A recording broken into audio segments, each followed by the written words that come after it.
Bueno, muy buenas tardes. Mi nombre es Ana Karina Alvarado Osorio. Soy médico del Hospital Nacional Edgardo Revalletti Martins y vengo a hablarles de la siguiente parte de lo que respecta a dermatología. El primer tema a tocar hoy día es el tema de acné. En cuanto al acné, tenemos pues que es una enfermedad inflamatoria del folículo pilosebáceo que, como ya recordaremos, fue definido en la primera parte como el conjunto de lo que viene a ser el pelo como tal, el músculo piloerector y la glándula sebácea. Entonces, la patología de esta es lo que nos da como resultado el acné. Esta enfermedad afecta sobre todo a adolescentes y adultos jóvenes, siendo su etiología multifactorial, y los factores genéticos pues van a ser muy importantes porque se dice que aquellos familiares eh, de quienes han tenido acné generalmente van a presentar un acné más severo con más susceptibilidad a hacer secuelas. En cuanto a los factores que intervienen en la presencia del acné, tenemos descritos tanto endógenos como exógenos.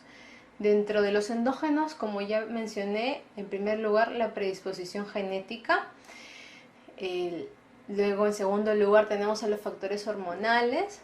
Por ejemplo, en el caso de mujeres que padecen de síndrome de ovario poliquístico, se ve pues que en estas pacientes hay un acné que tiende a ser más refractario al tratamiento, más persistente.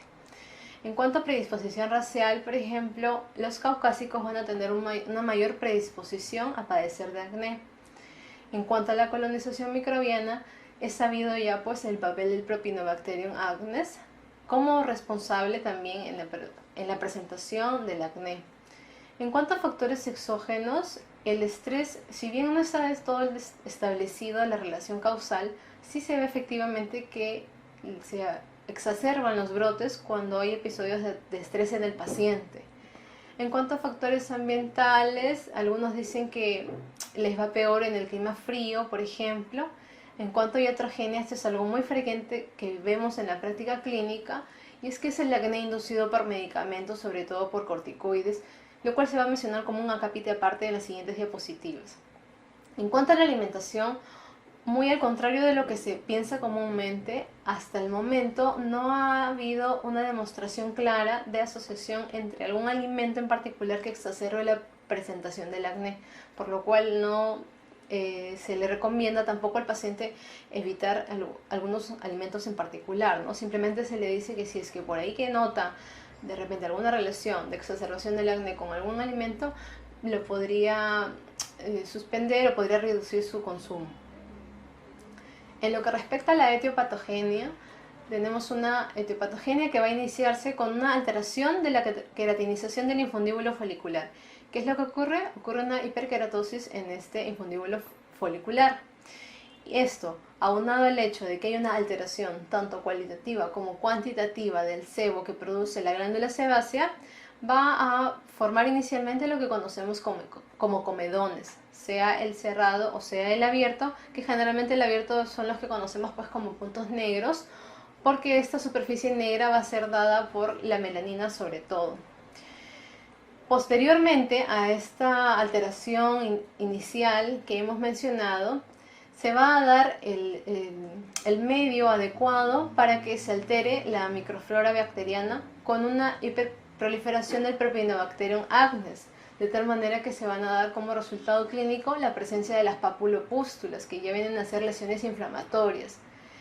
Y si esto progresa y se le agrega episodios de inflamación con respuesta inmune del huésped, ya empiezan a producirse lo que conocemos como los nódulos o quistes, que también van a constituir lesiones inflamatorias del acné. Entonces aquí en este cuadro se trata de separar o de definir muy bien lo que son las lesiones tanto no inflamatorias como las inflamatorias. Dentro de las primeras, pues lo que mencioné, los comedones cerrados, los comedones abiertos, y dentro de las últimas pueden ser tanto superficiales, como las pápulas o pústulas, como profundas, constituidas por los nódulos o quistes. Tener en cuenta que el acné vulgar como tal es una enfermedad con lesiones que van a ser polimorfas, es decir, que un mismo paciente puede presentar varios tipos de lesiones en su piel. Y la ubicación preferente de estas lesiones de acné van a ser las áreas sebáceas, Por ejemplo, la cara, la espalda, los hombros y la región centro-torácica. En cuanto a estadios de las lesiones, realmente no existe una clasificación estándar acerca de los grados de severidad para el acné. Existen muchas clasificaciones al respecto, pero de alguna manera la que más se maneja es la que aquí presento y es sobre todo la que se ha tomado en cuenta en los exámenes de residentado, de NAM o de salud. El grado 0 es el estado preacné, es un paciente que no va a tener lesiones. El grado 1 de acné, o grado leve también se le considera, es un acné que preferentemente va a presentar comedones, aunque también vamos a tener algunas que otra pápula en la piel del paciente. Pero como sinónimo inclusive de este acné se le llama acné comedogénico para ver pues que la predominancia es de los comedones. En cuanto al grado 2 o grado leve a moderado, tenemos pápulas sobre todo y ocasionalmente pústulas pero superficiales. Dentro del grado 3 o moderado tenemos sobre todo pústulas, que en este caso tienden a ser más profundas y también podemos ver algunos nódulos. Y en el último grado o grado 4 o también considerado grave, acné grave, vamos a tener sobre todo nódulos y también quistes. Y por eso también se le denomina un acné nódulo quístico, que es como gráficamente se ve al inferior de esta diapositiva. Otras clasificaciones van a tener en cuenta el grupo etario. Por ejemplo, el acné neonatal, el del lactante, el infantil, el preadolescente, el adolescente y el del adulto. Es decir, el acné tardío que generalmente se presenta en mayores de 25 años. Otra clasificación en cuanto a leve, moderado y severo toma en cuenta el número de lesiones que va a tener el paciente en una hemicara, siendo leve un número menor a 20, siendo moderado un número entre 20 y 50 y siendo severo un número mayor de 50. Otros optan por clasificarlo según la lesión predominante, llámese acné comedogénico, con múltiple presencia de comedones, o un acné papulopustular, en donde hay presencia de ambas lesiones, y un acné nódulo quístico, en donde vamos a ver pues tantos nódulos como quistes en esta patología. De igual manera, aquí las fotografías de un paciente con un acné comedogénico, donde llama la atención los múltiples comedones, en este caso los negros, los abiertos y los blancos o cerrados en la derecha de la imagen. Un acné papulopustuloso con numerosas lesiones en la hemicara del paciente. Y por último, un acné nódulo quístico, donde llama la atención sobre todo estos quistes, ¿no? que de alguna manera se comunican uno con el otro por debajo de la superficie de la piel. Hay también algunas formas especiales que son consideradas formas severas, llámese el acné conglobata o el acné fulminans. Dentro de la primera es un acné predominantemente de hombres adultos, en donde vamos a presentar las lesiones inflamatorias de las tipo nódulos, quistes, abscesos e inclusive úlceras. Todo ello va a estar pues comunicado a través de tractos fistulosos, que es como se evidencia en la fotografía. Estas lesiones no van a encontrarse no solamente en las localizaciones típicas de acné, sino también en otras localizaciones, de alguna manera haciendo más severo el cuadro. Y pues como consecuencia van a dejar cicatrices sobre todo hipertróficas. Otro acné, el fulminans, en líneas generales es un acné muy parecido al conglobata, pero que además va a asociar un mal estado general del paciente, con fiebre, con artralgias y con un laboratorio caracterizado por una leucocitosis y un aumento de la BCG. En cuanto a las lesiones residuales por acné, en resumen vamos a tener lesiones de tipo cicatriciales o lesiones de tipo pigmentadas, a lo que conocemos como pigmentaciones postinflamatorias, que es muy común ver en los pacientes. Dentro de las cicatrices, en esencia tenemos aquellas que van a caracterizarse por un aumento del colágeno, a las que denominaremos cicatrices hipertróficas, y también a las cicatrices queloides, y aquellas que se caracterizan por una disminución del colágeno, que conocemos como las de picahielo, y otras que conocemos como las atróficas. Un punto aparte que no hay que olvidar es la erupción acneiforme, es decir, erupciones que simulan o son muy parecidas a un acné, efectivamente, a un acné vulgar, que pueden ser por causa ocupacional, por tema de fármacos, por tema cosmético, etcétera. Pero sobre todo lo más frecuente es que la erupción acneiforme la veamos por causa farmacológica. Y cuando es por esta causa, tienden a ser lesiones de aparición brusca, tienden a ser lesiones monomórficas, es decir, que vamos a ver un solo tipo de lesiones, tienden a localizarse en zonas inusuales, no las típicas áreas sebáceas en donde vemos el acné vulgar, y característicamente no vamos a ver comedones. Por ejemplo, en la imagen se aprecia una erupción acneiforme por uso de corticoides de tiempo prolongado. Y no solamente el uso de los corticoides sistémicos puede producir la erupción acneiforme, también se ha visto que los corticoides tópicos pueden producir esto. En cuanto al tratamiento, se han realizado muchas guías, muchos consensos sobre el tratamiento óptimo para el acné. Pero antes de hablar de ello, conviene saber por lo menos qué fármacos son los que nos van a ayudar en el tratamiento de esta patología. En primer lugar, en cuanto al tratamiento tópico, tenemos al peróxido de benzoilo, que si bien es un antimicrobiano, no va a ser un antibiótico y tiene una actividad tanto queratolítica como comedolítica y bacteriostática. Y es uno de los primeros tratamientos tópicos a usarse y es muy bueno realmente. Sin embargo, a veces suele ser un poco mal tolerado por los pacientes, pero es bueno en el sentido de que nos permite hacer uso de este durante tiempos prolongados. Hago esta comparación sobre todo porque también se pueden utilizar antibióticos tópicos en el acné, tipo clindamicina, tipo eritromicina, que sin embargo, a diferencia del peróxido de benzoilo, suelen utilizarse o deberían utilizarse por tiempos cortos, menores a 6 meses, porque se asocian con un aumento en la tasa de resistencia bacteriana. Otros tratamientos tópicos, y probablemente uno de los mejores, es el uso de retinoides tópicos, que van a actuar como comedolíticos y exfoliantes, y preferentemente pues su uso en la noche por el tema de la fotosensibilidad, que en un momento voy a ampliar un poco más. Otro utilizado es el ácido acelaico, con una actividad muy parecida al de los anteriores mencionados. Dentro del tratamiento sistémico están los antibióticos orales, la doxiciclina, la aminociclina, la limiciclina, son los más utilizados y van a actuar como bacteriostáticos y como antiinflamatorios.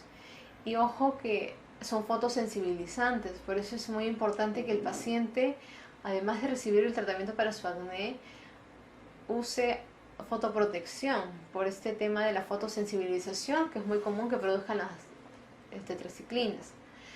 Cuando es un paciente con acné infantil, es decir, cuando es un paciente pediátrico, no podemos utilizar estos fármacos, entonces en ellos están más bien indicados los macrólidos, tipo eritromicina, tipo acitromicina. Dentro del tratamiento sistémico también tenemos a la isotretinoína, que es probablemente el mejor fármaco para el acné a día de hoy, dado que va a actuar sobre todos los factores fisiopatológicos del acné que ya fueron mencionados en un inicio y cuyos efectos se van a mencionar en la siguiente diapositiva. Otros fármacos que utilizan de manera concomitante, no como monoterapia, vendrían a ser los antiandrógenos o los anticonceptivos orales. Hago esta aclaración aquí, sobre todo para no olvidar que hay que tener cuidado en usar concomitantemente tetraciclinas e isotretinoína, dado que el uso concomitante puede provocar una hipertensión intracraneal por el tema del pseudotumor cerebri, y la fotosensibilidad puede agravarse. ¿Por qué? Porque la isotretinoína, al adelgazar la piel, y esto aunado a la fotosensibilidad que producen las tetraciclinas, va a provocar pues que esta fotosensibilidad sea mayor. Entonces hay que tener mucho cuidado de no combinar estos medicamentos, por lo menos no ambos de forma sistémica. Y como les mencionaba, en cuanto a la isotretinoína, solo para recordar, tenemos que la teratogenicidad es el efecto adverso más grave descrito, la hiperlipidemia es la alteración laboratorial más común, y dentro de la cual la hipertrigliceridemia es más común que la hipercolesterolemia, y la sequedad es el efecto adverso más común que se produce por el uso de isotretinoína, por lo cual muchas veces en las primeras fases del tratamiento con este fármaco llega a ser muy mal tolerado por los pacientes, y eso hay que explicarle que es un efecto adverso esperado, que es muy común, y para ello pues solo nos queda darle concomitantemente algún tipo de hidratantes para de alguna manera ayudar a sobrellevar mejor el tratamiento. Ya hablando propiamente del manejo, hay múltiples guías, probablemente esta sea la última guía que se ha creado para el acné, y de manera general, solamente para tenerlo en cuenta, recordar pues que si es un acné leve, la idea es utilizar un tratamiento tópico, bien peróxido de benzoilo solo o bien un retinoide tópico, o también podría hacerse uso de combinaciones que ya vienen preparadas. En el caso del acné moderado, el tratamiento es muy parecido, pero conviene saber que muchas veces lo mejor es la combinación de un antibiótico oral más un retinoide tópico más un peróxido de benzoilo tópico. Es una de las mejores combinaciones utilizadas, ¿no? Entonces, si en el primero utilizábamos tratamiento solo tópico, en el segundo podemos combinar tanto el tópico como el sistémico. Y entonces, ¿qué nos quedaría? Que en la forma severa, de todas maneras, el tratamiento sería solo sistémico. En este caso, la mejor opción es la isotretinoína oral. Y una enfermedad muy parecida al acné viene a ser la rosácea, que es una enfermedad crónica, sobre todo de mujeres de edad media, en cuya patogenia intervienen muchos factores, dentro de los cuales se ha descrito la labilidad vasomotora, se ha descrito la presencia del Desmodes folliculorum y bueno, el tema genético, ¿no? Que la herencia puede ser un factor en esta enfermedad. En cuanto a los estímulos que van a desencadenar los cuadros agudos de rosácea, tenemos dentro de los más comunes la tensión emocional o la ingesta de comidas o bien calientes o bien picantes, o el ubicarse en algún ambiente con bastante calor. ¿Qué es lo que podemos ver como clínica? El flushing inicialmente, que es el eritema momentáneo que se produce en el paciente.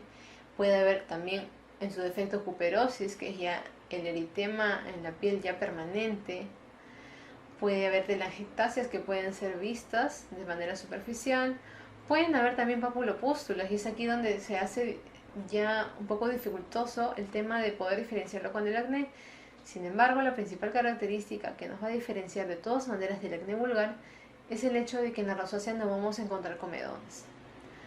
Otras características clínicas de la rosácea es la presencia de fimas, que es la hiperplasia de los tejidos que se produce en estos pacientes, más frecuentemente en varones en la nariz, y lesiones oftálmicas.